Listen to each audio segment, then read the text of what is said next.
अभिवादन स्वीकार करें रामचंद्र मौर्य का। हमारे चैनल में आपका स्वागत है। आज हम चर्चा करेंगे उत्तर प्रदेश चुनाव पर। उत्तर प्रदेश चुनाव अब एक निर्णायक मोड़ पर आ गया है। चुनाव आयोग द्वारा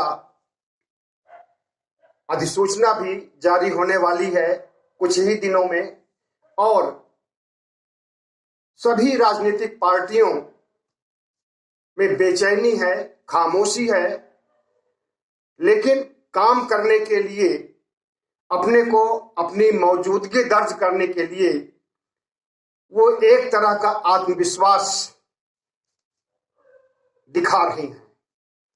लेकिन अंदर ही अंदर सभी पार्टियों में बेचैनी है, खामोशी है और एक अनिश्चितता सी है कि उनकी जीत होगी या नहीं, उनकी सरकार बनेगी या नहीं। तो इसी विषय पर हम आज चर्चा करेंगे। विश्लेषण शुरू करने के पहले आपसे निवेदन है कि हमारे चैनल को सब्सक्राइब करें और सामने की घंटी को जरूर बजाएं, ताकि हम कोई वीडियो अपलोड करें तो वह तुरंत आपको मिल जाए।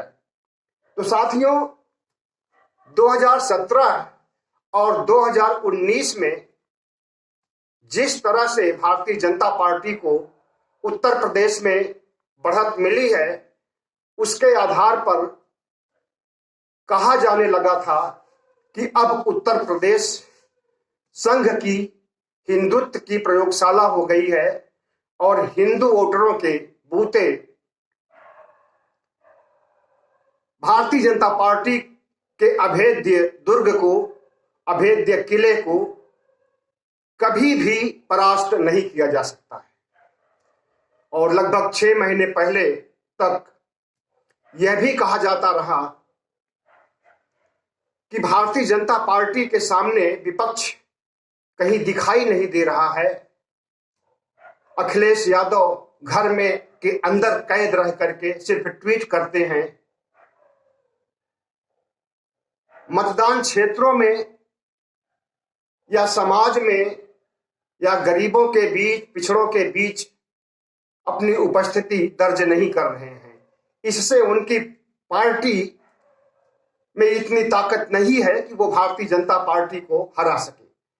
लेकिन पिछले 3 महीनों से, जब से अखिलेश यादव सक्रिय हुए हैं, तब से भारतीय जनता पार्टी की बेचैनी बढ़ गई है और बढ़ती जा रही है। हिंदुत्व की प्रयोगशाला जिस उत्तर प्रदेश को कहा जाता है, उसके लिए यही कहा जा रहा है कि अयोध्या में राम मंदिर का निर्माण हो गया है और बनारस में, काशी में कॉरिडोर का निर्माण करके, उसका उद्घाटन करके मोदी जी ने एक तीर से कई निशाने छोड़े। पहला निशाना अखिलेश के ऊपर कि उनको हराना चाहते हैं और भारतीय जनता पार्टी की डूबती हुई नैया को डूबने नहीं देना चाहते हैं। और दूसरा निशाना हिंदू राष्ट्र की ओर। हिंदू राष्ट्र बनाने के लिए जिस तरह के तीर छोड़े जा रहे हैं और धार्मिक उन्माद फैलाए जा रहे हैं, उसे आप सबने देखा है कि पिछले दिनों हिंदुत्व के नाम पर कितना बड़ा ड्रामा हुआ, कितना बड़ा चुनावी ड्रामा हुआ, या हिंदू राष्ट्र बनाने के लिए कितने पैसे, कितने रुपए, कितने 100 करोड़ रुपए पानी में फेंके गए। और दूसरी तरफ ओमिक्रॉन के रूप में कोरोना का तीसरा अवतार हो रहा है। पूरी दुनिया में खलबली मची है। भारत में भी 200 से अधिक लोग ओमिक्रॉन से पीड़ित हो गए हैं और इनकी संख्या दिन दूनी रात चौगुनी बढ़ती जा रही है। सवाल उठता है कि इस दूसरी लहर के समय प्रधानमंत्री जी और उनका पूरा मंत्रिमंडल जिस तरह से बंगाल में सक्रिय था प्रचार के लिए, भीड़ तंत्र को इकट्ठा करने के लिए और प्रोटोकॉल, कोरोना के प्रोटोकॉल का उल्लंघन किया था, क्या उसी तरह से अब ओमिक्रॉन जब सिर उठा रहा है और दिनों दिन बढ़ता जा रहा है, उसके खतरे मंडरा रहे हैं, तो सिर्फ प्रधानमंत्री ही नहीं बल्कि समाजवादी पार्टी के प्रमुख अखिलेश यादव की बड़ी बड़ी रैलियां हो रही हैं, विजय यात्राएं निकाली जा रही हैं, जुलूस निकाले जा रहे हैं, धरने आयोजित हो रहे हैं और 100-200 की भीड़ नहीं, लाखों की भीड़ में, अगर इन लाखों की भीड़ में एक भी ओमिक्रॉन का पेशेंट प्रवेश कर जाता है, जांच करने के बाद पता चलता है कि किस व्यक्ति को ओमिक्रॉन है, जांच करने के पहले तो नहीं पता होता है कि ये ओमिक्रॉन का है, और खुदा न खास्ता विदेश से आया हुआ कोई व्यक्ति या इस देश के 200 ओमिक्रॉन पीड़ितों में से के साथ के परिजन के आसपास के मित्र लोग अगर रैली में, चुनावी सभाओं में, विजय यात्राओं में आते हैं तो कितना बड़ा नुकसान होने वाला है राष्ट्र का और कितना बड़ा विभत्स दृश्य देखने को मिला था कुछ महीनों पहले। क्या वैसी स्थिति फिर से पैदा की जा रही है इन सियासी पार्टियों के द्वारा? साथियों, इस पर सरकार को और सभी को गंभीरता पूर्वक सोचना चाहिए कि अगर दुनिया में के देशों में खलबली मची हुई है, लॉकडाउन लग रहा है, बूस्टर डोज दिया जा रहा है और महामारी से बचने के लिए हथकंडे अपनाए जा रहे हैं, वहीं अपने यहां इसका उलट हो रहा है। बचने के हथकंडों में सिर्फ वैक्सीनेशन हो रहा है, इसके अलावा और कुछ भी नहीं। और वैक्सीनेशन भी अभी तक दोनों डोज आधी आबादी को भी नहीं दिया जा सका है। एक डोज तो आधी आबादी पार कर चुका है, लेकिन दोनों डोज नहीं। और बगैर दोनों डोज के कोरोना के नियंत्रण में मदद नहीं मिलेगी। एक डोज देने से कोई फायदा नहीं है। वैसे एक बात और बता दें, जिन लोगों का वैक्सीनेशन हो भी रहा है या हो चुका है, इस बात की कोई गारंटी नहीं है कि उन्हें ओमिक्रॉन का संक्रमण न हो, क्योंकि बहुत से ऐसे मरीज जिन्हें दोनों डोज मिले हैं उन्हें भी ओमिक्रॉन जकड़ रहा है। ऐसे में लेकिन इसका मतलब यह नहीं हुआ कि वैक्सीनेशन के अभियान में कोई कमी की जाए। हम ये बिल्कुल नहीं चाहते हैं। हम तो चाहते हैं कि 100% वैक्सीनेशन का लक्ष्य जल्दी से जल्दी पूरा किया जाए और इन सियासी पार्टियों को, जिन्हें रात दिन चुनाव ही चुनाव सूझता है, ये भी गंभीरता पूर्वक विचार करें, क्योंकि कोरोना का विभत्स रूप हम देख चुके हैं और वैसी स्थिति देखने को न मिले तो वो राष्ट्र के हित में होगा, समाज के हित में होगा और इन पार्टियों के हित में भी होगा। कोई भी पार्टी नहीं चाहती है कि कोरोना से मौतें हों, कोई भी पार्टी नहीं चाहती है कि कोरोना से लोग ग्रसित हों, कोरोना से संक्रमित हों, ओमिक्रॉन से संक्रमित हों, ऐसा कोई नहीं चाहता है। लेकिन उससे बचने के लिए या शुरुआती उपाय के लिए कोई सीरियस नहीं नजर आ रहा है। सबसे बड़ी विडंबना इसी बात की है। तो साथियों, हम लौटते हैं अपने उत्तर प्रदेश के चुनाव पर। उत्तर प्रदेश के चुनाव में जीत उसी की होगी जो जातीय समीकरण को बैठाने में सक्षम होगा। और जातीय समीकरण की बात यह है कि ओबीसी, एससी, एसटी खास हैं, क्योंकि मुस्लिमों का वोट तो एक तरफा किसी की तरफ जाने वाला है, 15 से 20% तक वोट है मुस्लिमों का और वो किसी एक खास पार्टी को जाने वाला है, उसे रिपीट करने की जरूरत नहीं है। बाकी जातीय समीकरण पर हम जरूर चर्चा करेंगे। साथियों, माना जाता है कि सवर्ण के सभी वोट भारतीय जनता पार्टी के होते हैं। बात सही भी है। खास करके ब्राह्मण समाज का वोट, बनियों का वोट, राजपूतों का वोट, ठाकुरों का वोट भारतीय जनता पार्टी को एक मुश्त मिलता है। और जब पिछड़ी जातियों को वो साध लेती है 2017 की तरह, तो उसकी भारी जीत हो जाती है। उसकी एक यही कारण है। ऐसी भारी जीत न तो मायावती की 2007 में हुई थी और न अखिलेश की 2012 में हुई थी। जाति समीकरण तो जरूर बिठाया था मायावती ने भी, अखिलेश ने भी, इसीलिए वो बॉर्डर तक पहुंचे और उनकी सरकार बन गई थी। लेकिन जिस तरह से सोशल इंजीनियरिंग को अंजाम भारतीय जनता पार्टी देती है, उस सोशल इंजीनियरिंग की बात इस बार नहीं दिखाई दे रही है। सोशल इंजीनियरिंग दूर की कौड़ी हो चुका है। वो दूर की कौड़ी उसी दिन हुआ था जब प्रधानमंत्री मोदी और अमित शाह और पूरी पार्टी ने मिलकर के योगी को फिर से मुख्यमंत्री बनाने की बात कही थी। आपको ध्यान होना चाहिए कि 2017 में अगर योगी को मुख्यमंत्री बनाने की बात कही जाती तो इतना भारी बहुमत भारतीय जनता पार्टी को नहीं मिलता, या यूं कहें कि भारतीय जनता पार्टी जीतती भी नहीं।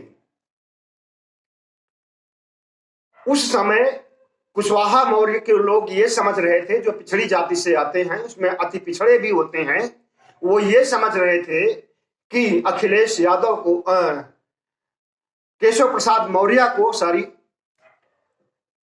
प्रसाद मौर्य को मुख्यमंत्री बनाया जाएगा। और दूसरी ओबीसी जातियां भी यही समझती थी कि केशव प्रसाद मौर्य पार्टी के अध्यक्ष हैं और इन्हें ही मुख्यमंत्री बनाया जाएगा, इसलिए भारी बहुमत से विजयी बनाया था।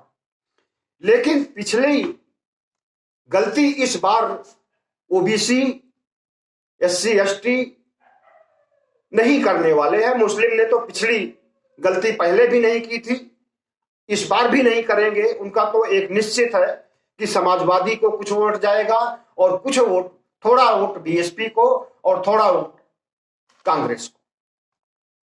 लेकिन ज्यादातर वोट, अगर 20% वोट अल्पसंख्यकों का है तो उसमें 15% समाजवादी पार्टी के नाम पक्का है।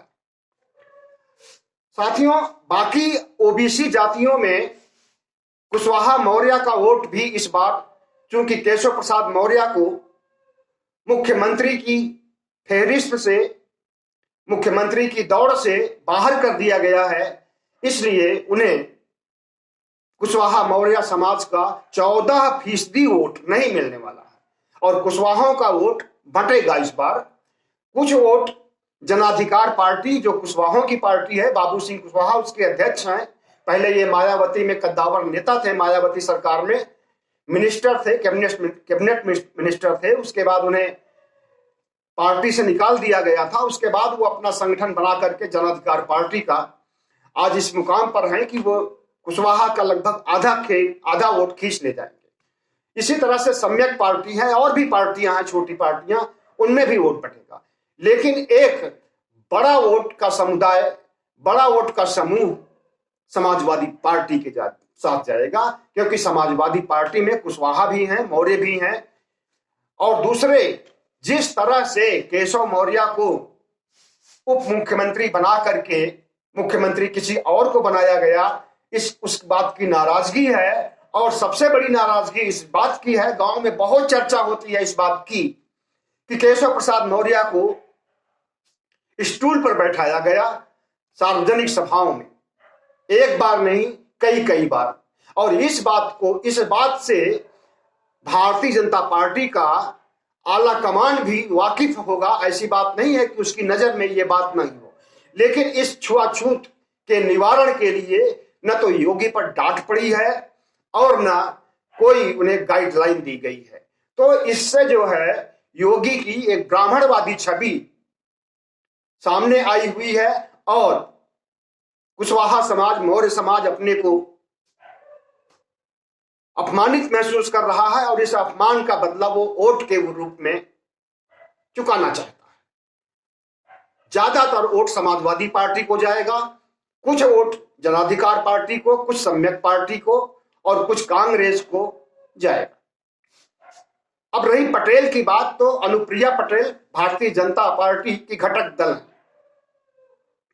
भारतीय जनता पार्टी में केंद्र में भी हैं और राज्य में भी। तो जाहिर है कि जब घटक दल हैं तो पटेलों का कुछ वोट भारतीय जनता पार्टी को मिलेगा, योगी को मुख्यमंत्री बनाने के लिए मिलेगा। लेकिन सारे लोग अंधभक्त नहीं हैं। बहुत से पटेल लोग ऐसे भी हैं जो ओबीसी में आते हैं। ओबीसी में तो वैसे सारे लोग आते हैं, लेकिन कुछ वोट जो अंधभक्त टाइप के हैं अनुप्रिया पटेल के, वही भारतीय जनता पार्टी को वोट देंगे। बाकी जो पिछड़े जो हैं वो सब गोलबंद हो चुके हैं समाजवादी पार्टी को एक मुश्त वोट देने के लिए। राजभर समुदाय है, राजभर का पूर्वांचल में बहुत बोलबाला है। लगभग 12 से 15 सीटों पर वे वोट की दशा और दिशा को तय करते हैं और वो राजभर का सारा वोट वहां बंटने वाला नहीं है। सारा वोट समाजवादी पार्टी को जा रहा है क्योंकि राजभर के नेता भारतीय जनता पार्टी में शामिल हो चुके हैं और वहां पर बड़ी बड़ी रैलियां, विजय यात्राएं निकाली गई हैं और उसमें अकूत भीड़ इसी बात की ओर इंगित करती है कि पूर्वांचल में समाजवादी पार्टी को बहुत अच्छी बढ़त मिलने वाली है। रही बात पश्चिमी उत्तर प्रदेश की, तो पश्चिमी उत्तर प्रदेश किसान आंदोलन की वजह से वहां के जाट, दलित, ओबीसी सारे वोटों और मुस्लिम सारे वोटों का ध्रुवीकरण हो चुका है और वह वोट रालोद को जाएगा, राष्ट्रीय लोकदल को जाएगा। जो अजीत चौधरी के बेटे जयंत चौधरी हैं उनके नाम वोट जाएगा और वे समाजवादी पार्टी का अभिन्न हिस्सा बन चुके हैं। इसी तरह से बुंदेलखंड में कुशवाहों की संख्या ज्यादा है, दलितों की भी संख्या ज्यादा है और वहां का सारा वोट भी लगभग 80% वोट समाजवादी पार्टी की तरफ झुक रहा है। मायावती के भी वहां पर अच्छे समर्थक हैं नहीं थे। अब वे लोग उसी तरफ झुकेंगे जिस तरफ की जीत सुनिश्चित हो रही होगी या लगेगा उन्हें कि ये पार्टी जीतने वाली है, उसी को वोट देंगे। अब ये अपवाद के तौर पर कुछ अंधभक्त जो जाटव हैं वे मायावती के साथ ही जुड़े रहेंगे, बुंदेलखंड में भी, पूर्वांचल में भी और मध्य उत्तर प्रदेश और पश्चिमांचल में भी। लेकिन सिर्फ जाटव वोट से मायावती को बहुमत मिल सकता है या बहुमत के करीब पहुंच सकती हैं, ऐसा नहीं कहा जा सकता है। जाटों के अलावा जितनी भी जातियां अनुसूचित जाति में हैं उसमें बिंद हैं और राष्ट्रपति कोविंद की जाति कोरी के लोग हैं। कोरी को राष्ट्रपति बना दिया गया है, इससे कोरी खुश है और कोरी को मिनिस्टर भी बनाया गया है केंद्र में, इससे भी कोरी खुश है। इसलिए कोरी समुदाय का वोट भारतीय जनता पार्टी की तरफ जाना सुनिश्चित है। कोरी के अलावा बाकी जातियां पासी, जिसे पासवान बिहार में कहा जाता है, पासी जातियों का वोट समाजवादी पार्टी की तरफ रुख कर रहा है क्योंकि पहले ये वोट मायावती को जाता था, लेकिन मायावती अकर्मण्य है, निष्क्रिय हैं। उनकी निष्क्रियता की वजह वही जाने, कोई नहीं जानता। तो चुनाव की मुख्य धारा के बजाय चुनाव के एक चौथाई हिस्से पर भी उनकी पकड़ नहीं है इस समय। इसलिए गैर जाटो जो पहले मायावती के साथ थे, अब वे समाजवादी पार्टी के साथ आ चुके हैं। तो भारतीय जनता पार्टी के शब्दों में सोशल इंजीनियरिंग कहा जाता है।